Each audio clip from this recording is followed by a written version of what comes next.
Eclesiastes capítulo 12, vai lá comigo, verso de número 11. A versão que eu separei aqui é a nova versão transformadora NVT. A nova versão transformadora. E vamos ler Eclesiastes capítulo 12, verso de número 11. Se você está comigo, diga reino. Se encontrou, diga glória a Deus.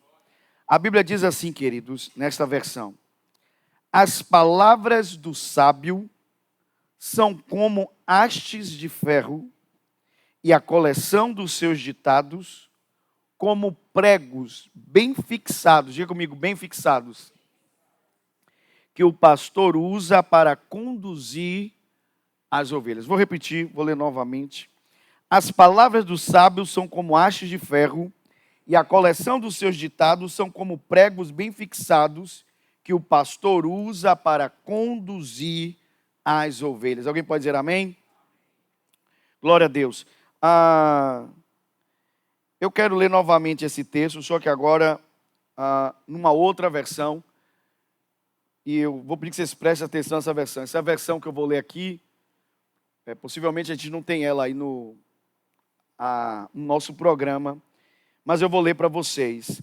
É o mesmo texto, só que agora uma Bíblia em inglês, a Bíblia ampliada ou amplificada, diz assim, esse mesmo texto diz assim: as palavras dos sábios, ou dos sábios, são como aguilhões, e esses ditos reunidos são firmemente fixados na mente, como pregos bem cravados. Eles são dados pelo único pastor. Alguém pode dizer aleluia?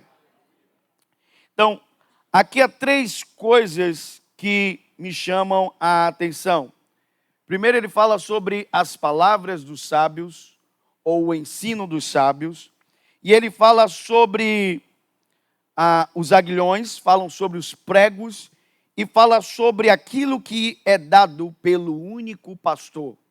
E é sobre exatamente essas três coisas que eu quero ministrar esta manhã. A primeira delas eu quero começar logo falando sobre uma coisa que é conhecida de todo mundo, é algo assim comum a nós que somos crentes, é a verdade de que a palavra, ela não é de vontade humana. Apesar de homens terem sido usados para escrevê-la, a palavra é de inspiração divina. Diga comigo, a palavra é de inspiração divina. Você não crer nisso é tornar a Bíblia um livro comum. E é onde as pessoas se batem, se perdem. Elas não se aproximam da palavra com esta compreensão de que a Bíblia não é um livro comum. A Bíblia é a palavra de Deus. A Bíblia é o pensamento de Deus. A Bíblia é a constituição do reino de Deus. Alguém pode dizer aleluia? Então, essa é a primeira coisa. Se vocês perceberem no texto que acabamos de ler, a Bíblia diz que essas palavras que saem dos lábios dos sábios, a Bíblia diz, elas são dadas pelo único pastor. Então, essa palavra dada pelo único pastor significa que a palavra, ela não é de vontade humana, mas de vontade divina. Então, a primeira coisa que eu quero falar aqui é sobre essa figura do pastor.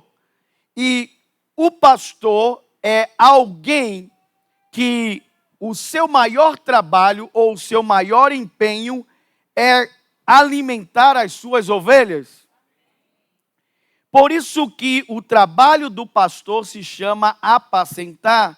E o significado de apacentar é exatamente esse. É fornecer pasto, fornecer alimento, fornecer nutrição. Então, quando a Bíblia diz que as palavras dos sábios são dadas pelo único pastor, então o pastor, Jesus, ele fornece a sua palavra. E a palavra de Jesus para as suas ovelhas é pasto. Salmo de número 100 diz: nós somos do Senhor, nós pertencemos a Ele, somos ovelhas do seu pasto. Salmo 100, verso 3. Alguém pode dizer aleluia? Diga comigo: eu sou ovelha do Senhor, eu sou ovelha do seu pasto. Então significa que a palavra de Deus é este pasto, essa pastagem, ela é alimento para as ovelhas. Então quando o livro de Eclesiastes fala sobre que as palavras dos sábios são dadas pelo Senhor, essa expressão diz, essa é a ideia aqui, que o ensino da palavra, ou o ensino dos sábios, o ensino da sabedoria é inspirado por Deus. Aqui fala de inspiração, diga comigo, inspiração. Ok, vocês vão perceber que o próprio sábio Salomão, Jesus disse que Salomão foi o homem mais sábio que já andou sobre a terra. Ele disse, maior que Salomão, somente o próprio Jesus, que como eu disse, já ensinei para vocês, Jesus não é simplesmente um homem sábio, ele é a própria sabedoria, porque a Bíblia diz que ele é o Logos de Deus, ele é a palavra. Alguém pode dizer amém? Mas Salomão aqui, ele segue uma ordem muito inteligente, quando ele fala sobre a questão das palavras dadas pelo único pastor. Então a palavra, ela é nosso alimento, ela nos nutre e ela é inspirada por Deus. Alguém pode dizer amém? Então diga assim comigo: alimento dado pelo pastor. Diga comigo, alimento dado pelo pastor. Então significa que quando eu não ouço a palavra, quando eu não busco a palavra, quando eu não recebo a palavra, eu não serei nutrido, eu não serei alimentado. Então a ideia aqui é que a ovelha, ela reconhece o pastor e ela ouve a voz do pastor. Por isso a Bíblia diz, as minhas ovelhas reconhecem a minha voz.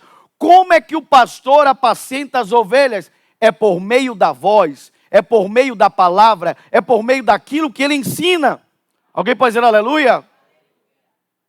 Então, quando você reconhece o pastoreio, ou de que rebanho você faz parte, então você não tem dificuldade de reconhecer que a palavra que é ensinada é o alimento para a sua vida, é o alimento para a sua vida espiritual, o alimento para a sua vida diária, e está aqui na palavra de Deus, é o alimento que precisamos, está aqui. Esta palavra é inspirada por Deus, nós não precisamos de outras palavras. Se não da palavra do Senhor, alguém pode dizer aleluia? Então diga assim comigo: eu sou ovelha. Diga comigo, eu sou ovelha do Senhor, ovelha do seu pasto. Quantos aqui amam se alimentar da palavra? Está fraco? Quantos aqui amam se alimentar da palavra? Ok. Então, antes de eu continuar para os demais pontos, mas precisava abrir com esse, porque como eu disse, existe toda uma ideia muito inteligente aqui na construção dessa palavra que Salomão trouxe. Significa então que quando um crente, ele não reconhece a importância da palavra, ele será um crente muito fraco, assim como no mundo físico, quando nós não nos alimentamos direito, ficamos desnutridos e abertos a tantas doenças, assim também acontece na nossa vida espiritual. Quando nós não somos nutridos, nós não somos alimentados, nos tornamos crentes fracos, fragilizados e abertos para qualquer tipo de ataque. Vocês estão entendendo isso ou não? Pois Jesus traçava muitos paralelos entre o mundo físico e o mundo espiritual. E aqui é um outro paralelo que a Bíblia está dizendo. A Bíblia diz que não existe verdadeiro pastoreio, a não ser que a ovelha, ela reconheça que a figura do pastor está ali para levá-la à pastagem, ou para o pasto, para fornecer para ela alimento. Então, quando a ovelha reconhece isso, foi o que Jesus disse, ela reconhece a voz do pastor e segue. Ela segue porque ela percebe que ali está a nutrição da sua vida, o alimento. Ela se sente segura de se alimentar daquilo. E eu estou começando trazendo esta palavra para vocês, de que é seguro se alimentar do que estamos trazendo aqui, porque trazemos aqui em cima a palavra de Deus, que é inspirada por Ele. Não há como você ficar doente quando você recebe a palavra com pureza. Pelo contrário, quando não há mistura, a palavra nos cura. Ela nos lava, ela nos liberta, ela nos transforma. Irmão, eu creio no poder da palavra. Irmãos, o que me empolga subir no púlpito para pregar, não é a minha exposição, não é para eu estar aqui em cima, em evidência. Não, meu irmão, eu não subo aqui para me evidenciar, eu subo aqui para servir. Eu sei qual é o meu chamado, e o meu chamado é ensinar a igreja a palavra de Deus, nutrir esse rebanho com a palavra. Agora é preciso que cada um de nós possamos reconhecer a beleza que tem nessa palavra, a inspiração divina que tem nessa palavra, e dizer: uau, Senhor, obrigado, porque essa palavra tem vida. Não foi o que Jesus disse? As minhas palavras são espírito e o quê? Irmão, se o alimento físico tem poder de nos transferir vida, imagine um alimento espiritual, que é a palavra de Deus. Essa semana eu estava ouvindo um nutricionista. Na verdade, a formação dele já é um cientista na área da nutrição. E ele dizendo o seguinte, que um dos melhores alimentos na vida humana é o própolis. Aí ele fala do própolis verde. Aí ele diz assim: as abelhas, elas vão em busca da seiva, que é esse própolis verde, e ela leva para a colmeia. E quando esse própolis verde chega dentro da colmeia, ela consegue trazer cura para toda a colmeia, saúde para toda a colmeia. E diz, aquilo que a natureza traz de ensino para a gente é: se eu vou em busca do alimento certo, do alimento correto, e eu reconheço o poder que tem naquele alimento, eu posso não somente curar coisas, eu posso impedir que coisas fiquem doentes, ou que pessoas fiquem doentes por causa da nutrição. Às vezes a gente corre muito atrás de cura, quando poderíamos estar mantendo a saúde. Alguém entende isso ou não? Então escute, há um poder, não somente curador na palavra, há um poder de manutenção de saúde. A Bíblia diz que a palavra de Deus é saúde até para os nossos ossos, diz as Escrituras. Alguém pode dizer aleluia? Então diga assim comigo: a palavra é de inspiração divina. Está claro isso? Diga amém. Segundo realidade aqui dentro do texto, ele fala sobre o pasto, que eu já apliquei para vocês, é quando ele diz aquilo que é dado pelo pastor, que o pastor dá para as ovelhas é pasto, é alimento, isso que é apacentar, é dar nutrição para as ovelhas. E isso é interessante, que eu pesquisei, tanto a ideia no hebraico quanto a ideia no grego. Para pastor a ideia é a mesma, é de alguém que fornece pasto, de alguém que fornece nutrição, alguém que apacenta. A ideia é a mesma, tanto no Antigo Testamento quanto no Novo Testamento. A outra ideia que ele traz aqui é do aguilhão. Diga comigo, aguilhão. Ele diz: as palavras dos sábios são como aguilhões. Na versão que eu li em NVT fala sobre as hastes de ferro. A ideia é a mesma, a palavra é a mesma no original. Bem, aqui, ao invés de falar sobre inspiração, o aguilhão fala sobre estímulo. Diga comigo, estímulo. Por quê? Porque o aguilhão, na verdade, é uma vara com uma ponta de ferro que era usada para tanger os bois. Ok? Então, um aguilhão era uma vara de madeira com uma ponta de ferro usado para tanger os bois. Então, quando o boi tentava resistir a uma direção, o vaqueiro, que também em hebraico, a palavra usada para pastor e vaqueiro é a mesma, ele tange o boi, para que o boi não resista e ele ceda e faça aquilo que está sendo direcionado para ele fazer. Como ele deve ser conduzido. Alguém está entendendo isso, sim ou não? Então, vamos fazer algumas conexões aqui. A Bíblia diz que quando Paulo sofreu o seu processo de conversão, quando Cristo aparece para ele no caminho para Damasco, Jesus diz a ele, Paulo ou Saulo, diz, é duro para você recalcitrar os aguilhões. Aquilo que Jesus utilizou essa expressão na Bíblia era um provérbio comum, tanto para os gregos quanto no latim, que significava, em outras palavras, você não deve resistir a um poder que é maior que você. Essa é a ideia de não recalcitrar os aguilhões. Um boi que recalcitrava era o boi que queria resistir, não ceder. Paulo era um homem que achava que estava fazendo a vontade de Deus ao perseguir a igreja. Mas Jesus estava dizendo, espere, se você não parar, se você não aquietar-se, você não vai ouvir a minha voz, porque eu estou chamando a sua atenção que você está na rota errada. Quando você está entendendo isso?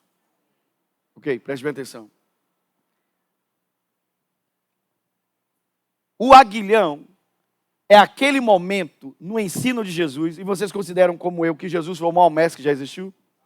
Vou perguntar, você como eu considera que Jesus foi o maior mestre que já existiu? Ele entendia de ensinar, ele sabia como ensinar. Ok, vamos lá. Vamos fazer a conexão aqui. Jesus ensinava outra coisa sem ser a palavra?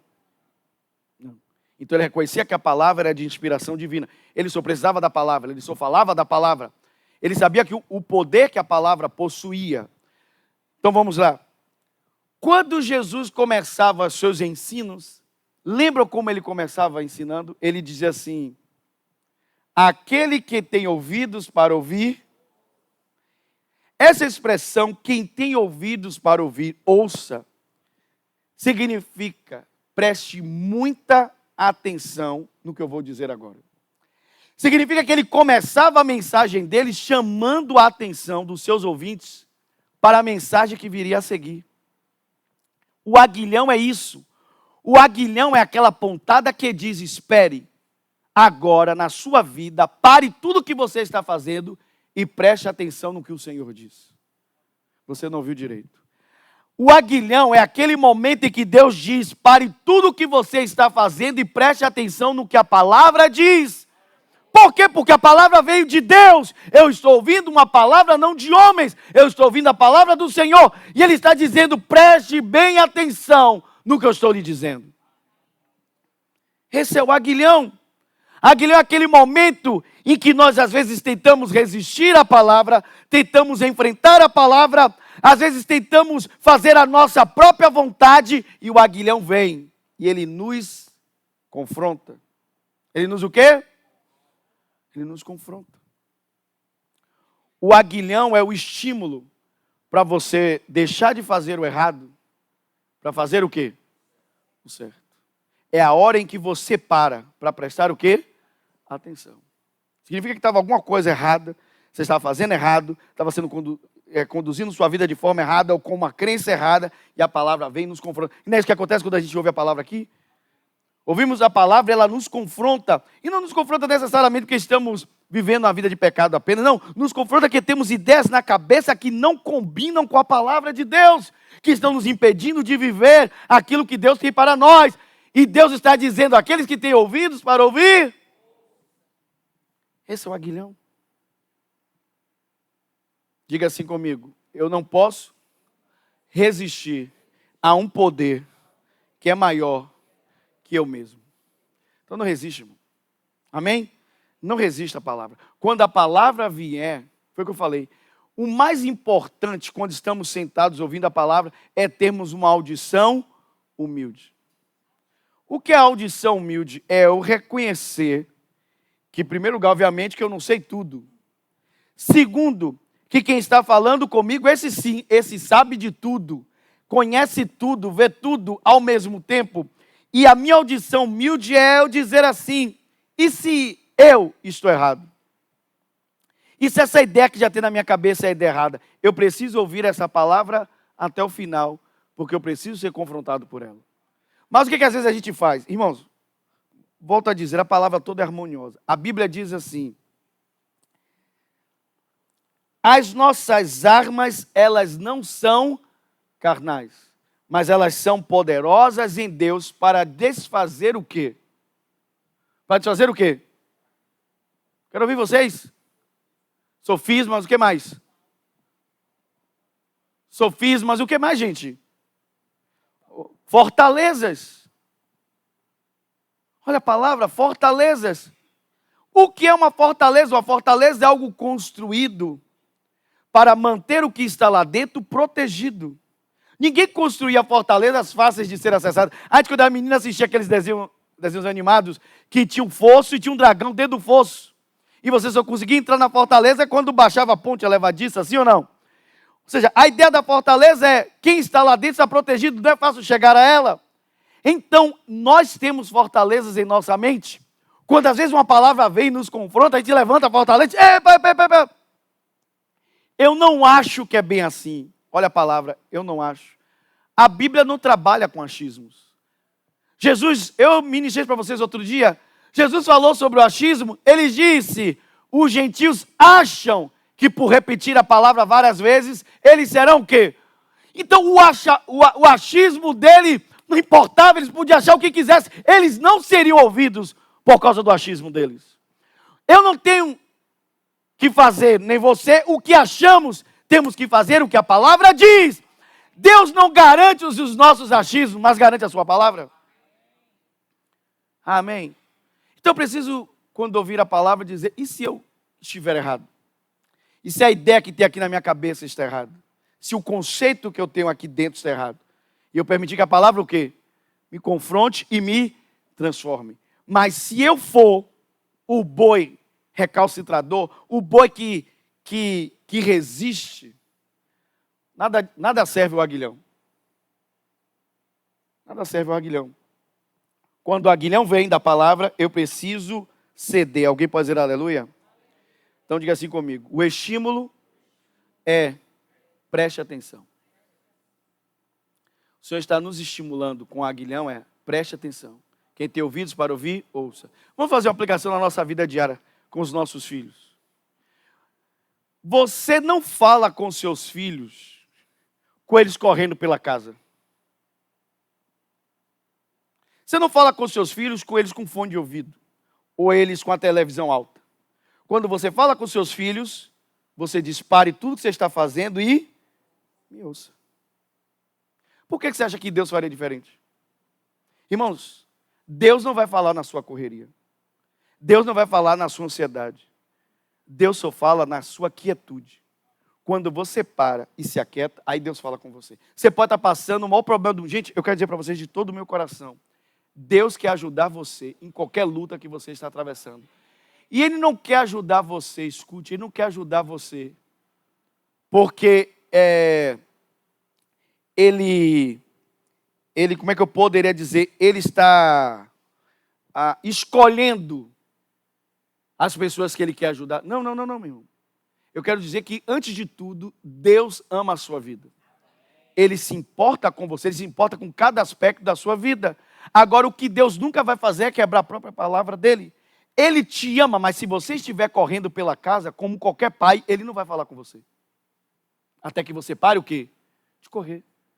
Ele não vai falar com você até que você tire os fones de ouvido daqui. Para que você possa prestar atenção naquilo que Ele está o quê? Vamos de novo, vamos para Jesus. Eu quero que você crie essa imagem. As pessoas correndo de um lado para o outro, as pessoas com fone de ouvido, as pessoas que eu estou criando a imagem moderna. Mas o que é que Jesus dizia? Aquele que tem ouvidos para ouvir, ouça. De repente o cara tira o fone de ouvido. De repente a pessoa para.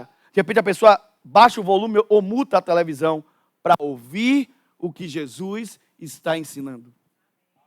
Alguém pode dizer aleluia? Eu já ensinei isso aqui para vocês, não é o tema da minha mensagem hoje.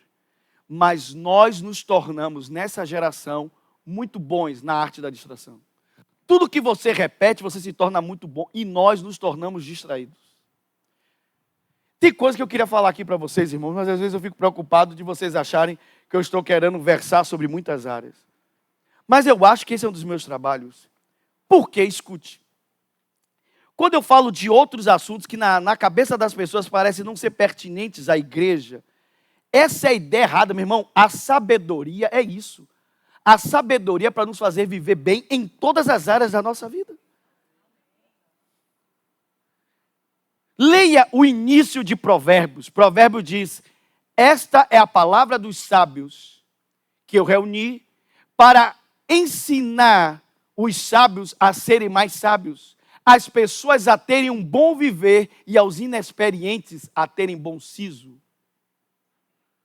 Atinge todas as pessoas. Ensina-nos a viver em qualquer área da nossa vida. Escute o que eu vou dizer. Algumas pessoas que foram diagnosticadas de forma errada, com alguns problemas de ordem de aprendizado, são apenas pessoas que não estão sabendo parar para prestar atenção, porque foram treinadas de forma errada. Se você treinar essas pessoas de forma certa, esse diagnóstico cai por terra.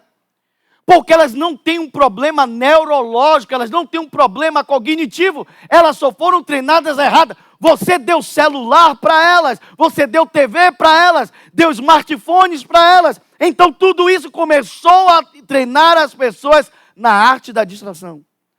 Pessoas distraídas não aprendem. Aí o que é que você leva para um profissional e diz: esse menino tem TDAH. E às vezes não tem. Ele foi treinado errado. Alguém está ouvindo ou não? Somos treinados na área da distração. Ok, vamos para o Oriente. O que os monges fazem?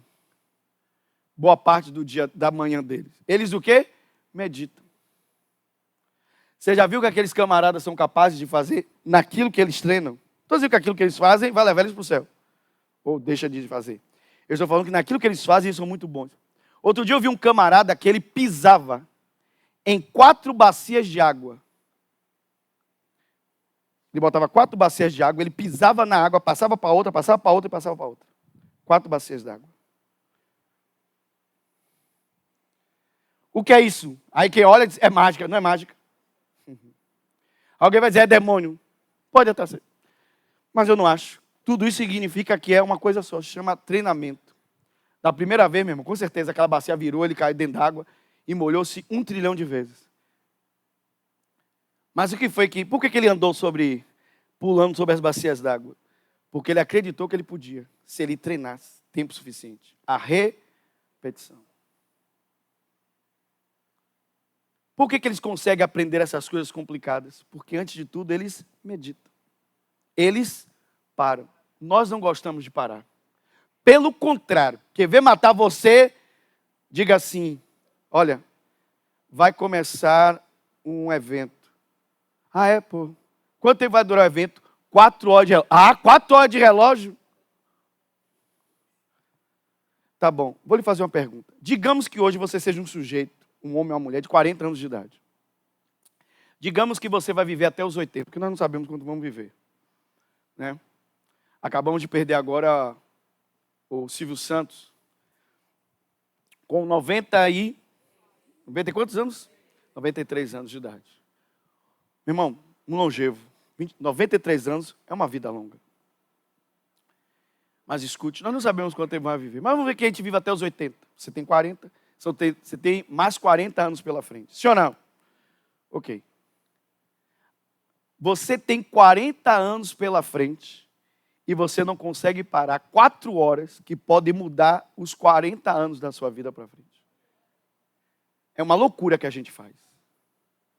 Tem gente aqui que não quer parar 40 minutos. Tem alguma coisa errada com a gente?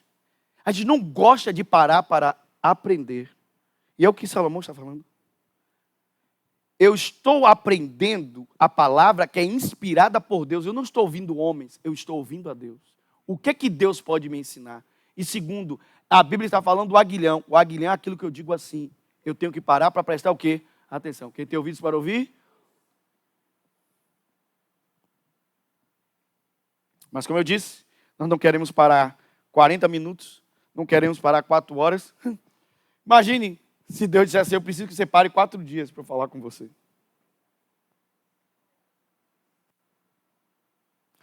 Meu Deus, eu vou morrer de fome. Será? Moisés passou 40 dias e 40 noites no monte e desceu de lá mais vivo que todo mundo que estava lá embaixo. Eles é que estavam mortos, adorando um Deus de pau e de pedra. Sim ou não? Irmão, sabe o que é o problema da gente? Ouça bem. Nós falamos que Deus é Deus, mas nós ainda não sabemos o que é Ele ser Deus. Na nossa boca, Deus é apenas um nome de alguém que a gente não vê, mas a gente não reconhece o que de fato representa Ele ser essa pessoa, Deus. Diga comigo, Deus pode todas as coisas. Diga comigo, Deus pode todas as coisas. Você concorda comigo? Diga amém. Ok, último ponto. O pastor já vai para o último, porque o último é que é o grande. Vamos lá. Primeiro eu falei sobre inspiração.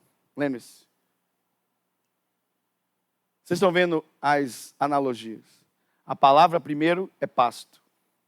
Porque a Bíblia diz, é aquilo que é dado pelo pastor. O que o pastor dá para as ovelhas é pasto, pastagem, é alimento. Então, a primeira coisa que a palavra é, ela é pasto, ela é alimento. É a minha ideia de que Jesus disse, nem só de pão viverá o homem, mas de toda a palavra que sai da boca de Deus. Se sai da boca de Deus e é semelhante ao pão, então é alimento. É o quê? Então o homem não vive só do pão físico, vive também do pão espiritual. Ele mesmo disse, eu sou alimento, eu sou o pão vivo que desceu do céu. É a mesma ideia, alguém pode dizer aleluia? Em João 10, Jesus disse, eu sou a porta das ovelhas. As ovelhas que entrarem por esta porta, elas entrarão, sairão e acharão pasto. A Bíblia é perfeita, alguém pode dizer aleluia? Quando é uma palavra de Deus, diga amém. Ok, então diga assim comigo. A palavra é pasto. Fala de inspiração. É o alimento, né? Ok? Segundo, a palavra é aguilhão. Aguilhão fala de estímulo. Eu estimulo o boi. Eu vou tanger o boi para que ele faça aquilo que é direcionado. Então, quando eu tanjo o boi para, ele tem que prestar atenção no que ele é direcionado. Ele não vai fazer a vontade dele. Ele vai fazer a vontade que está tangendo ele. Faz sentido para você ou não? Então, pois Jesus começava os ensinos dele dizendo, quem tem ouvidos para ouvir, ouça. Quem está ouvindo a palavra essa manhã, diga amém. Ok. Você quer dar uma ajuda para os seus filhos, principalmente quem tem filhos pequenos? Treine eles na arte da concentração. Na arte da concentração. Porque nossos filhos são treinados hoje na arte da distração. Agora, o pior, que os próprios pais são distraídos. Como é que você vai ensinar seu filho uma coisa que você não faz? Seu filho nunca vê você parado, concentrado em nada. Seu filho só vê você correndo de um lado para o outro. As coisas da sua vida é tudo picotada. Seu filho nunca vê você começando uma coisa e concluindo as coisas. Seus filhos precisam ver que você é um homem, uma mulher, que não só começa coisas, conclui coisas, finaliza coisas. Coisas que têm início, meio e fim. É como minhas mensagens. Você já viu alguma vez eu chegar aqui no meio? Ah, já acabou o tempo e não vai dar para concluir a mensagem. Já vi muitos pregadores fazer isso. Mas não é certo. Uma mensagem tem que ter início, meio e fim. Com que eu aprendi isso? Com o cinema. Os bons filmes têm início, meio e fim. Eles têm uma boa conclusão. Todos os filmes que você disse no final, uau, foram os filmes que tiveram o melhor o quê? Final. O diretor soube pegar a história e fazer uma conclusão fantástica. Tem filme que começa bem e faz sim ou não? Já aconteceu com você ou não? Ok.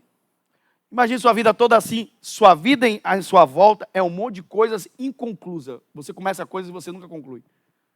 Por que você não termina coisas? Não, porque você está vivendo na arte da distração. Você começa aqui, ó. Rapaz, acho que hoje eu vou fazer um bolo de chocolate. Bolo de chocolate tem processo? Tem? Tem ou não? Ou o bolo você pisca ou ele aparece lá? Tem processo ou não? Aí você está aqui fazendo o processo do bolo, sim ou não? Aí de repente o telefone toca. Aí você larga o bolo e vai conversar. Prima! E aí? E ela, menina, você não sabe nada. Sabe quem se separou? Aí o olho, o ouvido. Quem, menina, foi? E aí começa a contar. Os meninos também fazem isso. Eu estou usando a ilustração da menina, mas os meninos também fazem isso. Às vezes o assunto muda, mas os meninos também vêm. Aí tá aqui. Aí diz assim. Aí quando acaba de conversar, o que eu estava fazendo mesmo? Nem lembra do que estava fazendo. Nem lembro o que estava fazendo. Aí quando olha, eu vejo o relógio, não vai dar tempo para fazer mais o bolo, não. Aí o bolo fica inconcluso. Sim ou não? Sim ou não? O bolo fica inconcluso. Só que essa ideia que eu estou falando aqui do bolo, acontece com um monte de coisa na nossa vida. Que a gente começa a fazer, aí a gente parte para uma outra, quando você volta, você não completa aquilo. Você não finaliza. Aí sua vida é um monte de coisa inconclusa. Você é um monte de quase. Um monte de quase. Deixa eu te falar uma coisa. Tem crente que começa a orar e diz, Jesus, eu estou aqui. Ah, Senhor, obrigado, estou aqui na tua presença, Senhor. Estou aqui te adorando. E tá, vamos usar a linguagem nossa, estamos ali atraindo a glória. É uma ideia que a gente usa e não tem nada errado em imagem. Mas na verdade eu expliquei para vocês que a glória já está ali dentro de você, que é o Espírito Santo. Mas o que nós estamos tentando fazer é construir um ambiente para que ele se sinta à vontade ali naquele meio, naquele momento. Vamos pegar o que Jesus ensinou. Alguém aqui também acredita que ninguém orou melhor do que Jesus? Você também acredita nisso? Que ninguém orou melhor do que Jesus? Ok. Quando Jesus ensinou a oração, Jesus ensinou a você se distrair ou você se concentrar? Como é que eu sei? Porque ele disse assim, fecha a sua... Jesus não ensinou a arte da distração, ele ensinou a arte da concentração. Ele disse, quando você for orar, feche a sua porta. Faça só aquilo. Amém? Mas não, você está aqui, ó. Senhor, eu estou aqui na tua presença, meu Deus. Quero atrair a tua presença. Eu preciso tanto de ti, Senhor. Tem tantas circunstâncias na minha vida, eu quero abrir meu coração. Aí de repente vem a lembrança assim. E Maria? Sim, é mesmo, não falei com Maria hoje. Gente do céu, não falei com Maria. Ah, deixa eu falar aqui, vou parar aqui um pouquinho, vou mandar uma mensagem no WhatsApp aqui para Maria. Aí tá aqui falando com Maria, e Maria disse assim, tudo bom? Pô, menina, quanto tempo não se fala? Menina, eu lembrei de você agora, estava aqui, aí começa a falar com Maria aqui, no momento da oração. Estava até a música ali tocando ainda. O hino. Aí você está aqui, aí de repente, aí Maria diz assim, rapaz, eu tenho um tempo que eu não falo com, sei lá, com Pedro. Ih, menino, e-mail de Pedro. Aí abre o notebook, vai mandar e-mail para... Você está entendendo? De repente, você não está mais ali. Você está em um monte de lugar. Você está no mesmo ambiente, mas não está mais na mesma atmosfera. Só porque você é muito bom na arte da distração. Parábolas do pastor Cristiani.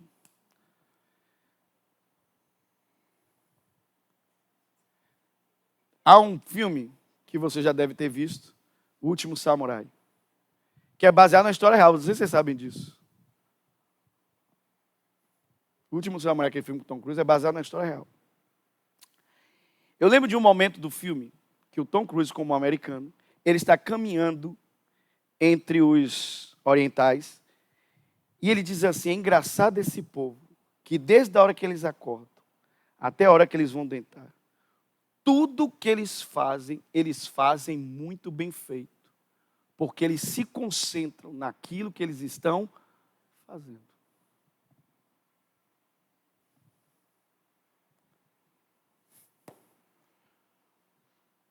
Você sabe por que a gente não ouve Deus falar? Porque a gente nunca está lá quando Deus quer falar com a gente. A gente está em um bocado de lugar. Em um monte. Olha o aguilhão agora fazendo efeito. Sim ou não? Estamos recebendo o aguilhão? Todos nós, vai começar de mim. O aguilhão é isso. Preste atenção. Que não quer dizer... Ouça, gente. Rapaz, eu estou falando aqui e as palavras estão vindo. Sabe aquela hora que parece que o canal está ininterrupto? Está acontecendo isso aqui agora. Ouçam bem. Não é porque a maioria das pessoas fazem que é certo. Na verdade, se você for parar para ver, o ditado mais idiota que já se disse na vida é aquele Vox Populis Vox Dei. A voz do povo é a voz de Deus. Isso é do cão. Porque foi o povo que gritou: solta Barrabás e mate Jesus. Foi o povo. Então não é porque todo mundo faz, gente, que está certo. Jesus disse e nos ensinou que, na verdade, as melhores escolhas são feitas por poucos.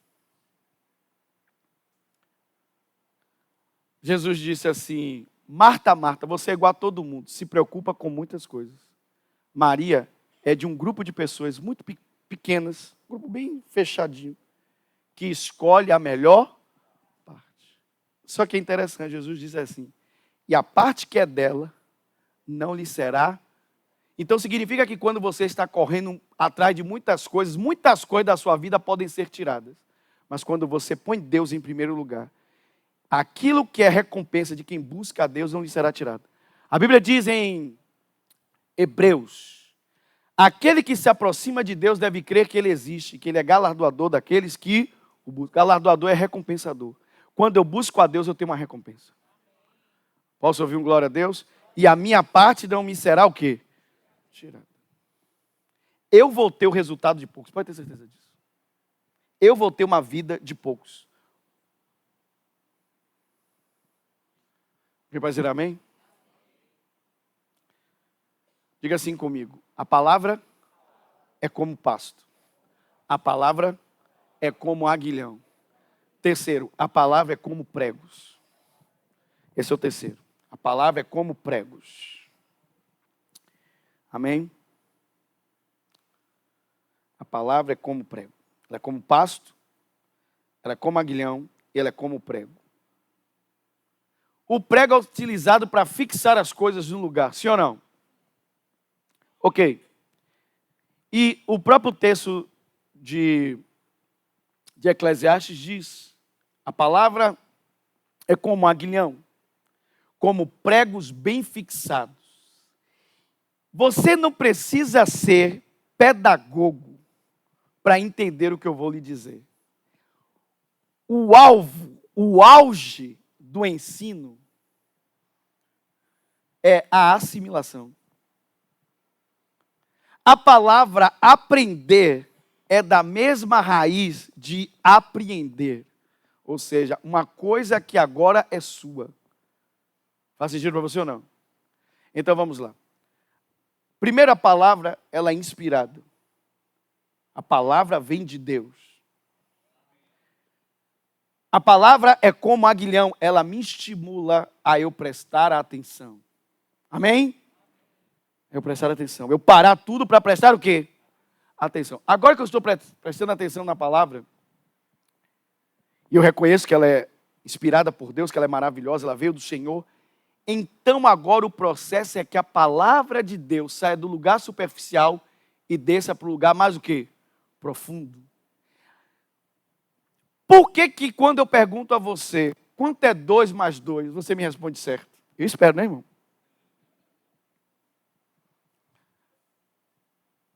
Porque você aprendeu, ou seja, você aprendeu agora aquilo que faz parte de você. Não importa se eu vou lhe perguntar isso daqui a 2 anos, 5 anos, 10 anos, você vai responder, porque você guardou em você. É o que Jesus espera da palavra dele, que não importa se passar 2 anos, 5 anos, 10 anos, a palavra vai estar dentro de você, porque você aprendeu, você apreendeu, você fixou dentro de você como prego. Alguém pode dizer aleluia? Não, está fraco ainda. Jesus espera que essa palavra seja bem fixada dentro de você. Porque a palavra é como pasto, a palavra é como aguilhão, mas a palavra também é como prego. E a Bíblia diz, pregos bem fixados. Não são pregos frouxos, soltos. Irmão, tem crente que ele não consegue falar a palavra porque há quase nada de palavra dentro dele. Irmão, tem crente que vai vir para a igreja, mas quando você conversa com ele, as palavras dele são o tempo todo naturais. Eu espero que você não seja essa pessoa. E eu quero te dizer que nossas palavras nos denunciam. Quando Pedro começou a falar perto da fogueira, os homens disseram, sua maneira de falar te denuncia. Você anda com o Nazareno. Sim ou não? Irmão, tem crente que vem para a igreja, mas quando você conversa com ele, ele conversa igual uma pessoa natural. Ele só fala do chão, ele só fala da terra. Ele não fala nada do céu, nada de divino, nada de fé, nada do sobrenatural. O mundo dele é carnal o tempo todo. Eu acho estranho isso, sinceramente. Você não acha estranho, não? Eu só espero que essa pessoa não seja você, que está vivendo tanto aqui embaixo, que não há diferença entre você e as pessoas não crentes que te cercam. Sua linguagem e a delas é a mesma. Você só acredita no que você vê, você só acredita naquilo que você pega, você está esperando uma resposta humana, você está esperando que um ser humano te ajude, você está esperando que uma pessoa, um ser humano abra a porta para você. Tem gente aqui assim, que confia no homem. Não, se fulano interferir, meu irmão, estou feito. Meu irmão, a Bíblia diz, maldito o homem que confia no homem. E quando eu falo confiar no homem, não é confiar no outro, é confiar em si mesmo. Você está depositando sua confiança na carne, na sua conexão com aquela pessoa. Aqueles que não oram para perguntar a Deus. Irmão, você já parou para pensar que às vezes possa ser que aquela porta Deus não quer abrir para você?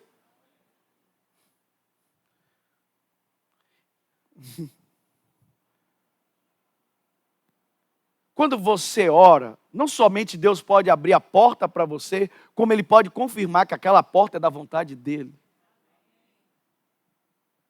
Alguém está ouvindo isso ou não?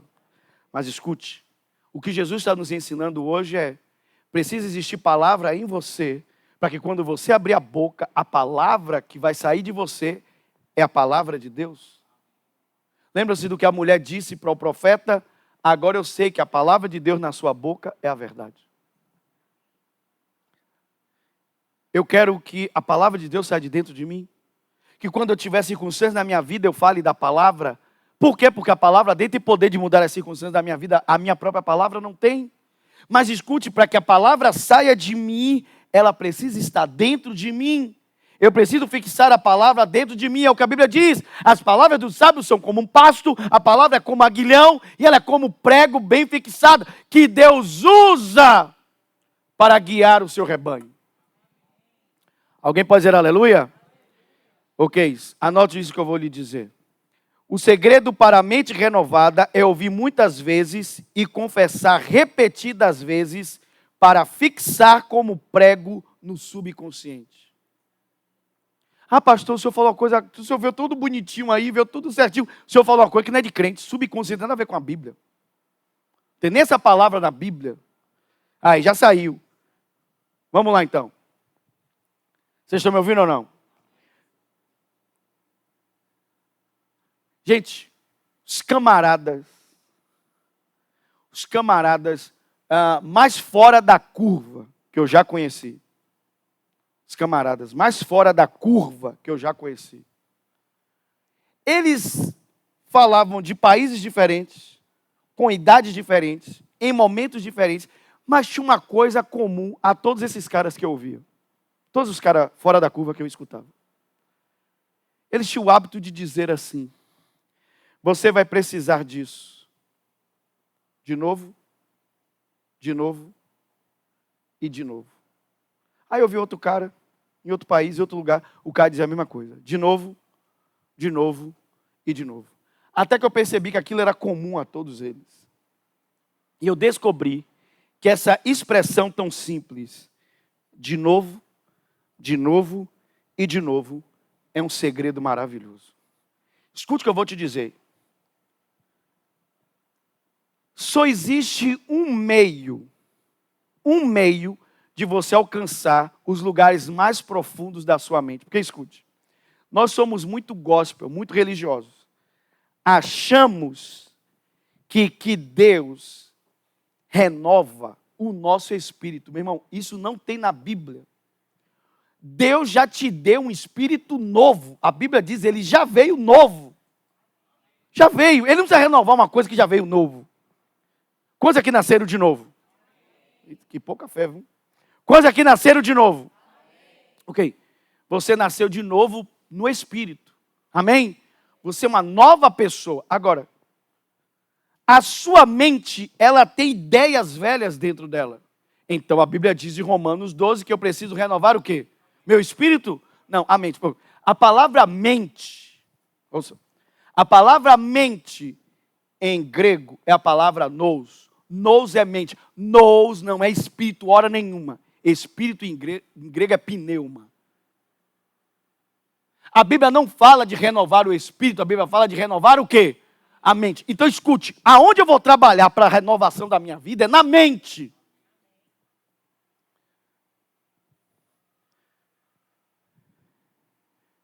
Quando a Bíblia diz, renoveis o espírito do vosso entendimento, em Efésios 4, entendimento ali novamente é nous. Nous é mente. É o quê?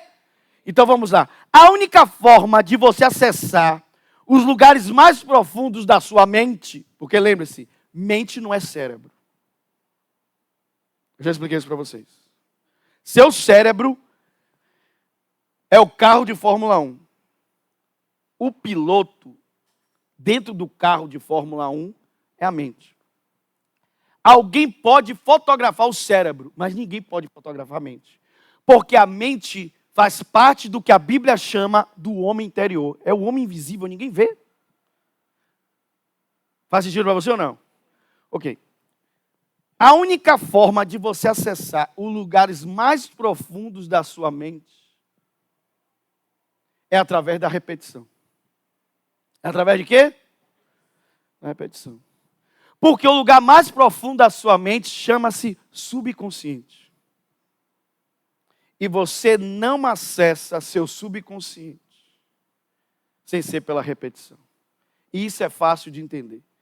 Seu subconsciente, ele é como um gravador. O que você registra nele, você faz sem pensar. Faz de forma automática. Você não é o que você diz. Você é aquilo que você pensa em sua mente. Você pode até dizer que você é um crente, mas se os seus pensamentos são carnais, você não age como crente. Não age. Porque você não é o que você diz, você é aquilo que você pensa. Por isso Jesus começou a pregação dele dizendo, o reino é chegado, mas vocês se arrependam. Arrepender é mudar a forma de... Ah, é? Jesus saiu logo do gospel. Sim ou não? Jesus disse, você quer ser crente, você vai precisar mudar a sua forma de você o quê? Pensar. Vai mudar a forma de pensar. Agora vamos lá. Vocês estão me acompanhando? Diga amém. Então, vamos lá. Eu disse para vocês que as pessoas mais fora da curva que eu conheci usavam essa expressão de novo, de novo e de novo. Aí eu fui para a Bíblia. Aí a Bíblia diz em Salmo 62, Salmo 62, verso 11, na NVT. Escute, vamos lá. Salmo de número 62, verso 11, NVT diz assim, Deus falou claramente e eu ouvi uma única vez. Eu ouvi o quê? Isso é o de novo, de novo e de novo. Deus só precisa falar comigo uma vez, porque eu estava prestando atenção. Alguém está ouvindo ou não? Aí deixa eu aproveitar, deixa eu fazer um parênteses aqui. Tem um bocado de crente aqui que se bate com Deus por isso. Porque Deus vem e fala com você. Vou dar um exemplo só. Deus vem e fala com você assim, ó. Filha, não se preocupe, porque a porta que eu vou abrir para você está certa. Você vai entrar por ela. É uma porta, sei lá, de um novo emprego. Exemplo. Está ouvindo ou não? Aí Deus fala isso com você. Deus falou, você orou, Deus falou com você, falou no seu espírito, falou no seu coração, enfim, como Deus fala com você. Aí passa uma semana, passa 2 semanas, passa 3 semanas, aí talvez a vaga que você pensava que ia ser sua não acontece. O que é que você faz? Vai lá orar de novo. Jesus, fala comigo a tua palavra, Senhor, passou uma semana, passou 2, aquilo que eu estava esperando não aconteceu. Às vezes ele não vai falar de novo com você. Por quê? Porque ele já o quê? Falou. Ele espera que você creia. É isso que a gente não entende. Deus não espera que ele fique repetindo as coisas para você. Ele espera que a primeira vez que ele falou com você, você o quê? Creia. Creia. Amém? Ok. Aí, tanto que esse texto no original diz assim, uma vez Deus falou. Uma vez Deus falou. Aí ele diz, mas várias vezes eu ouvi. Quantas vezes? Várias. Várias vezes eu fico repetindo aquilo que Deus falou. Aí eu vou orar e digo, Senhor, obrigado, porque tu dissestes que aquela porta já é minha, já está aberta. A tua palavra diz que o Senhor não é homem para mentir, nem filho de homem para se arrepender. Você está confessando o que Deus disse, você está repetindo. Você está mostrando a Ele que você é o quê? Creu. Ok. Aquilo que eu repito desce aos lugares mais profundos da minha o quê? Mente. Irmãos, combine a palavra, porque a Bíblia diz assim, que chega uma hora que você é persuadido pela palavra. Chega uma hora que você não duvida mais porque você está impregnado pela palavra. Aquela palavra se tornou um com você. A palavra fixou na madeira. E o prego e a madeira agora é uma coisa só. Você, a palavra, é uma coisa só agora. Posso ouvir um glória a Deus? Você não tem dúvida. Deus falou com você e você repetiu a palavra, repetiu a palavra. Aí o prego foi, ó. Até que o prego fixou na madeira. Pronto. Está dentro de você, você apreendeu aquilo, a palavra está com você. Posso ouvir um glória a Deus? Na verdade, você é um com a palavra de Deus. Alguém pode dizer aleluia? Ok, Salmo 119, verso 13, na NVT. Salmo 119, verso 13. Diz, recitei em voz alta todos os estatutos que me deste. O que ele fez com a palavra? Ele falou. Ele recitou em voz o quê? Pastor, eu preciso recitar a palavra em voz alta? Sim. Porque eu disse a você que seu subconsciente é um gravador. Ele é o quê? Gravador. Ele é o quê? Um gravador. Ele é um gravador. Aquilo que você repete vai sendo gravado dentro de você. Aí eu quero falar uma coisa. Aí tem gente aqui também que fica assim, ó, passa o dia todo assim. Ai, meu Deus, Deus do céu, mas como eu sou burro, viu? Aí passa um tempo e diz, meu Deus do céu, tá para nascer uma pessoa mais burra do que eu. Aí passa mais um tempo, a pessoa diz assim, meu Deus do céu, por que eu não sou inteligente igual fulano? O que você está fazendo? Você está o quê? Repetindo. Uma hora, aquilo é gravado no seu subconsciente. E aí você não entende, porque você começa a tentar realizar as coisas e as coisas não acontecem. Você fez sua mente acreditar que você é o quê? Burro. De tanto o quê? Repetir. De tanto o quê? Repetir. Tanto repetir. Tanto repetir. Tanto repetir. Vamos lá. Eu quero mostrar para vocês algumas coisas antes aqui de eu fechar. O número 3 na Bíblia aparece ligado ao processo. Lembre-se. Vamos lá. Diga assim comigo. Deus não faz mágica. Deus faz milagres. Ou seja, a mágica é aquilo que você espera que seja instantâneo. Mas muitos milagres que Deus fez, ou maravilhas que Deus fez, Ele fez dentro de um processo. E normalmente esse processo começa a partir da palavra, de você crer naquela palavra. Há um processo, há um quê? Um processo. E começa a partir dele lhe dar uma palavra, você crê na palavra, você se alimentar com aquela palavra, então o milagre acontece baseado na palavra que você creu. Mas vamos lá então. Gente, eu não vou ler os textos não, vocês podem ir anotando. Mas vamos por etapa. A Bíblia diz em Atos capítulo 9, do verso 9 ao verso 12. Eu não vou ler os textos, eu estou lhe dando só para você anotar, depois você lê em casa. A Bíblia diz que Paulo orou por 3 dias até recobrar a visão. Paulo orou por 3 dias até recobrar a visão. Não vou ler o texto, mas se você acha que eu estou viajando, o próprio Deus disse assim para Ananias. Ananias, você vai à rua chamada direita, lá você vai encontrar um homem chamado Paulo. Ele estará orando e ele teve uma visão de que você entrar pela porta e orar por ele. Tremendo isso, né? Ele disse, quando você entrar, ele estará orando.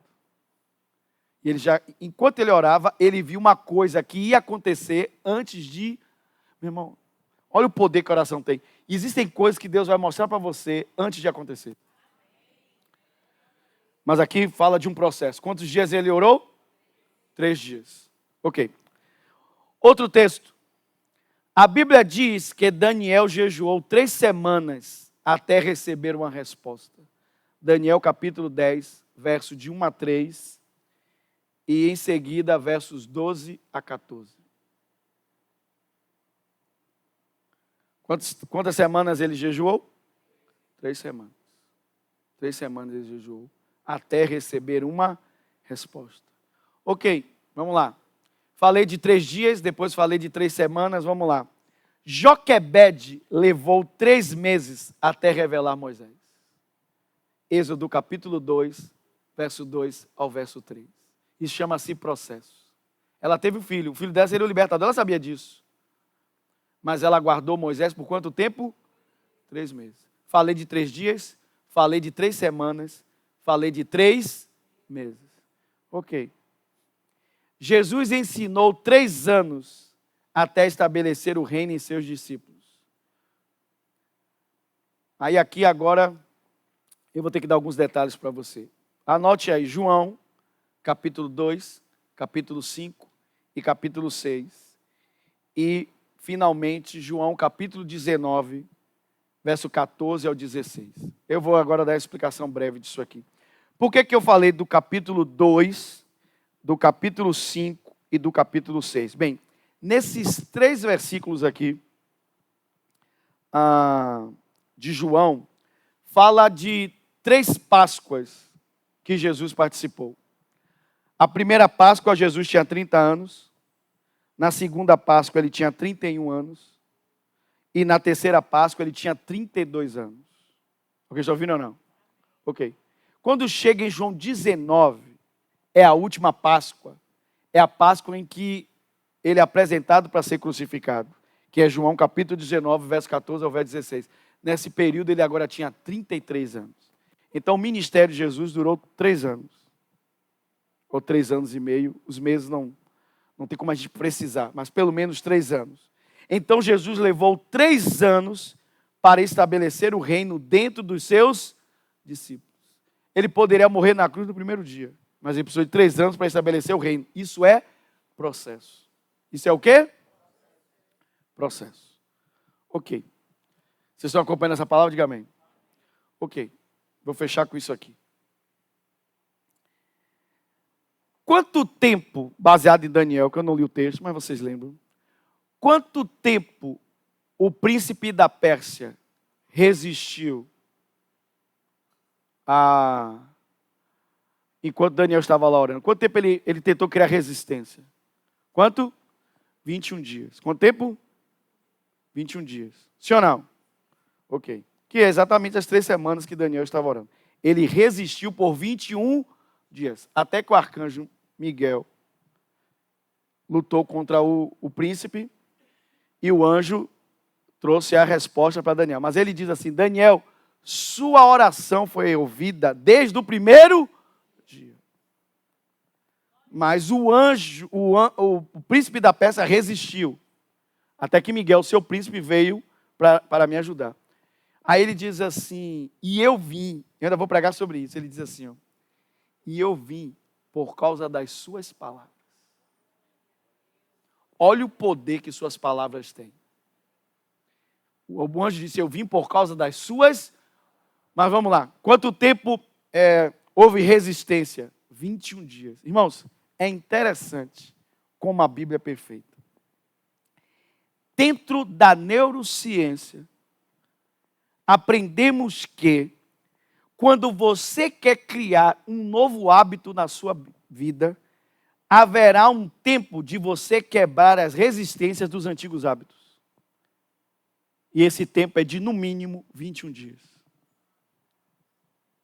Para você quebrar a resistência de um antigo hábito e criar um novo hábito, pelo menos você terá que manter aquilo que você está fazendo por 21 dias. Depois de 21 dias, então, é como se um velho hábito saísse e surgisse um novo. Você abre mão de um antigo hábito e agora você tem um novo hábito. Faz sentido ou não? Ok, agora olha que interessante. O novo hábito está lá.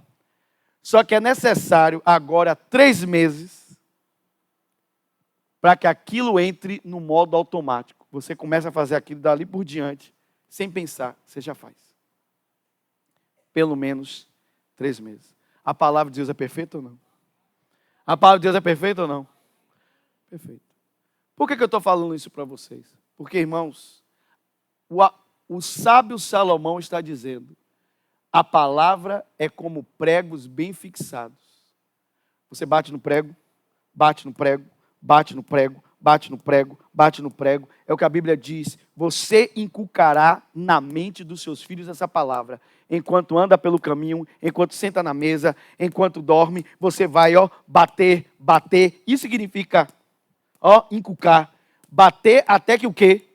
Que entre. A Bíblia está dizendo que eu preciso repetir a palavra. Agora, eu leio a palavra no domingo, quero ser crente o mês todo. Eu leio a palavra no mês de janeiro e quero ser crente em 2024 inteiro. Eu leio a palavra só em 2024 e quero ser crente a vida inteira. Alguma coisa está errada conosco. Queremos fazer pouco e ter muito resultado. Não tem, irmãos. Não tem. A Bíblia diz que aquele que semeia pouco, pouco também se fará.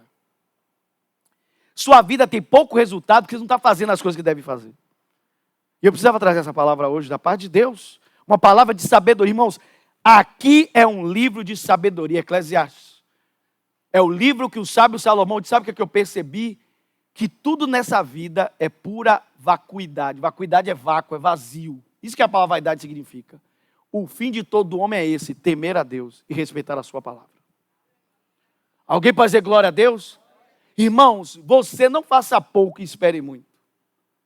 Se você quer muito, você vai ter que fazer muito. E o muito é você pegar a palavra e entender. A palavra é pasto. Ela é meu alimento. Eu como a palavra. Eu nutro. Lembra-se como a Bíblia diz? Pega esta palavra e coma. Põe ela para dentro de você. Se alimente dela. Você precisa comer a palavra de Deus.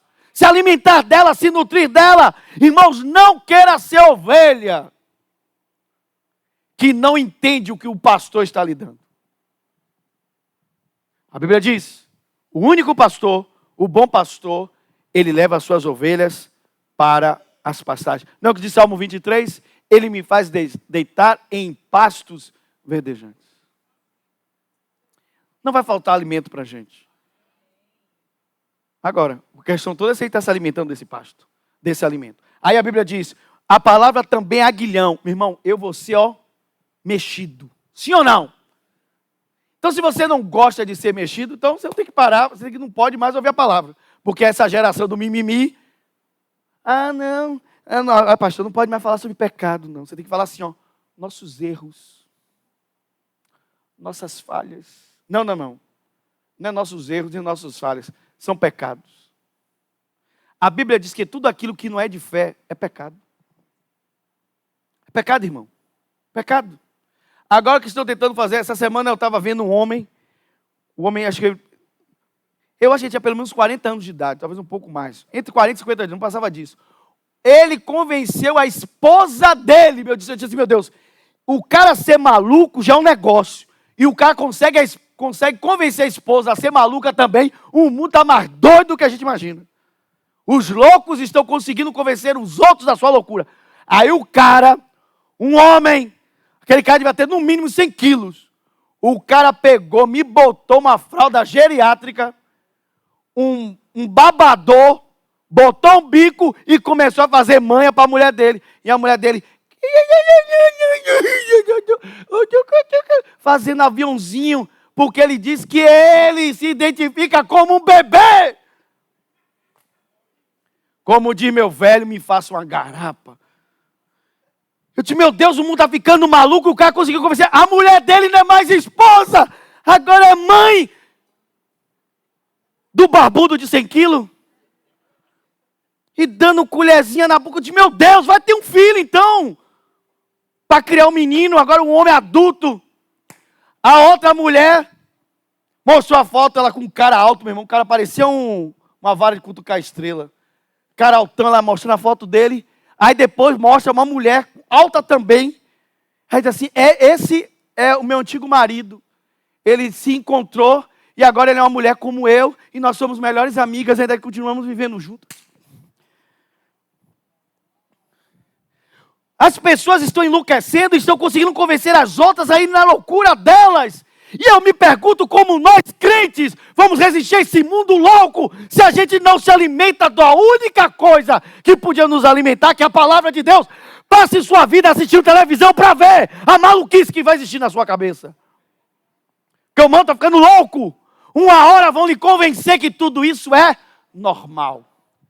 Deixe a televisão bater na sua cabeça. Deixe essas ideologias bater na sua cabeça, só martelar, para ver se uma hora você não é convencido. Agora, sabe o que tem gente aqui? Metida. Que é isso, pastor? Você hoje está brabo. Tô. Você não sabe dizer que eu não estava? Tô. Escute, o diabo não brinca de ser diabo, eu não vou brincar de ser pastor. Isso. Preste bem atenção. Tem gente aqui metida. Metida a quê?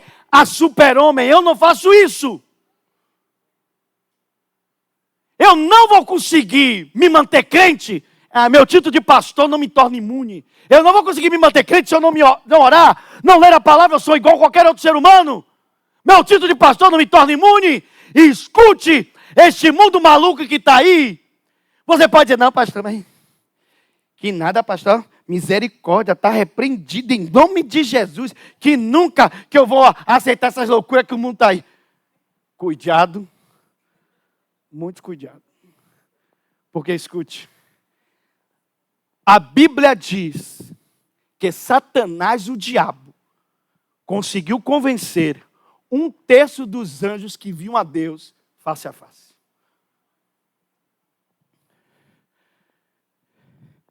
Você pode ser crente, mas você não viu Deus face a face, não. Os anjos viram. E o diabo convenceu que o plano dele, que a ideologia dele, o partido dele, as bandeiras dele. Vocês entendem o que eu estou ensinando ou não? O diabo convenceu a minha política, a minha ideologia, a minha escola filosófica, as minhas bandeiras. Aquilo que eu defendo é melhor do que a de Deus. Meu irmão, foi por isso que Deus não matou o diabo. Porque ele disse, não é? Tá bom. Deixe. Daqui a um tempo, vocês vão ver onde a ideia dele vai levar vocês e onde a minha ideia vai levar os que acreditam em mim. Se eu mato o diabo imediatamente, os anjos dizem assim, por que ele matou o diabo tão rápido assim? E se o diabo estava certo? Ele foi muito rápido em fulminar o diabo. Está aí a prova para todo mundo ver quem é o diabo e quem é Deus. Sim ou não? Então, meu irmão, se o diabo conseguir enganar o anjo, não seja metido e ache que ele não pode enganar você. A única coisa que impede você de ser enganado, a Bíblia diz, é a verdade. Conhecereis a verdade. Irmãos, escute.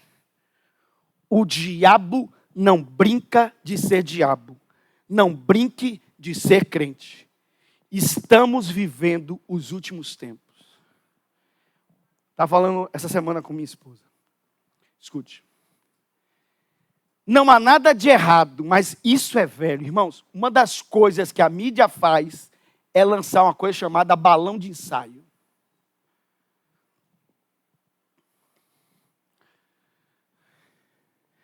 Lançam bois de piranha. Irmãos, a maioria aqui, se eu for perguntar, vai lembrar de alguns episódios da Olimpíada. E não tem nada de errado. Não estou dizendo que tem pecado na Olimpíada, nada, irmão. A Olimpíada é esporte. Vai lembrar até da menina que foi dançar break e virou meme. A minha da Austrália. Vou lembrar um monte de coisa da Olimpíada. Mas ninguém prestou atenção que um dos maiores porta-aviões dos Estados Unidos foi enviado para se preparar para defender Israel de um ataque do Irã. Eu quero dizer para vocês que você não precisa ser mestre em geopolítica para entender que se o Irã atacar Israel com um porta-aviões americano lá, é uma guerra de proporção mundial. Porque agora não é Israel contra o Irã. Os Estados Unidos estão no bolo.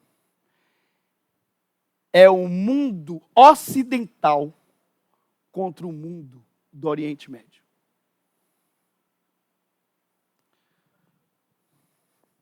Mas você viu isso? Tenho quase certeza que não. Porque para a mídia não é interessante. Mas está acontecendo agora. Já está lá, porta-aviões americano. Irmão, por favor, você acha que a Bíblia não vai se cumprir quando ela diz: saibam que haverá guerra e rumores de guerra. Quando todos disserem paz, paz, virá repentina destruição. Alguém está me ouvindo ou não? Então, por favor, irmãos, não brinque de ser crente. A palavra precisa ser encarada como pasto, alimento, como aguilhão, para fazer eu prestar atenção, reparar o meu caminho, e a palavra é como prego, eu preciso repeti-la até que ela seja guardada dentro de mim. Eu preciso ouvir a palavra várias vezes e eu preciso confessar o quê? A palavra. Amém? Até que ela fixe aqui dentro. Posso ouvir glória a Deus? Isso que eu ensinei aqui para vocês serve para qualquer área da sua vida. Se você sair daqui da palavra e for para matemática, para português, para qualquer coisa que você queira estudar, o princípio é o mesmo. Como pastor, repare, eu estou dando aqui um bônus. Se você pegar o que você quer estudar, sei lá, vai estudar matemática, o que for, e você der um sentido para aquilo que você vai estudar, por que eu vou estudar isso aqui? Qual a importância disso para a minha vida? Você deu um sentido. Lembre-se, o sentido aqui da Bíblia é que essa palavra, meu alimento, é inspirada por Deus. Eu dei um significado para ela, sim ou não? Uma importância por que eu vou lê-la. Se eu pego alguma coisa que eu vou estudar e eu dou um sentido, a importância para aquilo, então eu coloco ela no lugar importante. Sim ou não? Aí, se aquilo para eu aprender eu preciso de 4 minutos, então eu vou parar 4 minutos. Mas se para aprender aquilo eu preciso de 40 minutos, eu vou parar 40 minutos. Mas se para aprender aquilo eu preciso de 4 horas, eu vou parar 4 horas para aprender aquilo. Faz sentido ou não? Eu vou desprender o tempo necessário para ouvir aquilo que eu preciso aprender. E depois eu vou pegar aquilo e vou o quê? Repetir. Quantas vezes, meu irmão, a vida toda, você nunca se torna mestre até que você se torne aluno para a vida toda. Amém? Aprender é para sempre. Posso ouvir um glória a Deus? Vamos ficar de pé e vamos orar. Deus falou com você hoje, diga amém.